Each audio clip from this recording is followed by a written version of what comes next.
Sebagai penyelenggara pemilu saya ingin mengunggah teman-teman aktivis, teman-teman mahasiswa, teman-teman generasi muda di partai politik. Jadi sebenarnya anak-anak muda sekarang ini cerdas-cerdas, karena yang mencerdaskan dia adalah media sosial dan IT. Jadi para influencer kita, anak-anak muda kita sangat diinfluence oleh informasi. Jadi kalau kita satukan, nampaknya besar sekali antara milenial atau Gen Y dan Net Generation dan Gen Z itu, yang lahir pasca Orde Baru ini. Betul. Gen Z ini harus dibedakan, Pak. Ini pasca Orde Baru 2000 ke atas.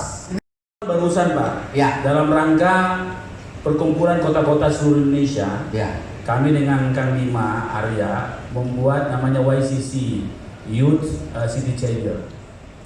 Kita kumpulkan hampir 300 anak-anak milenial seluruh Indonesia.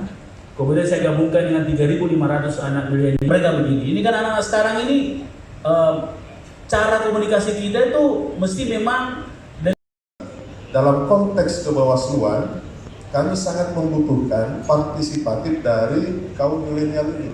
Karena jumlah kami sangat sedikit. Oh, jadi diminta itu ngawas-ngawas gitu Pak ya? Ikut mengawasi, karena suka atau tidak suka, kaum milenial adalah objek dari putusan yang dihasilkan dari para pemimpin yang terpilih nanti. Yang masalahnya mereka jumlahnya banyak, tetapi jadi objek. Harusnya teman-teman milenial akan sadar terhadap posisi yang mereka miliki sekarang.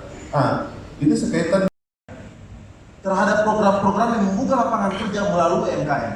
Itu tidak sampai di angka 5%, Mas. Sedangkan ada 30% anak muda yang sudah menyuarakan di tahun 2019. Jadi saya sangat berharap sekali. Dan saya prediksi di tahun depan 2024 Mas, itu dari total pemilih. Dan saya sampaikan kepada seluruh bacalek anak muda yang hadir dalam hari ini, dalam kesempatan hari ini, bahwa yang bisa membuat, yang bisa memperjuangkan apa-apa yang diminta oleh anak muda adalah anak muda itu sendiri. Ya. Memberikan treatment khusus gitu loh pada kami sebagai caleg. Ya, ketangkep. Nah, yang kedua juga kebetulan saya TGUPP bidang kepemudaan dan KMPI adalah asistensi pemerintah dalam hal layanan kepemudaan. Nah, kalau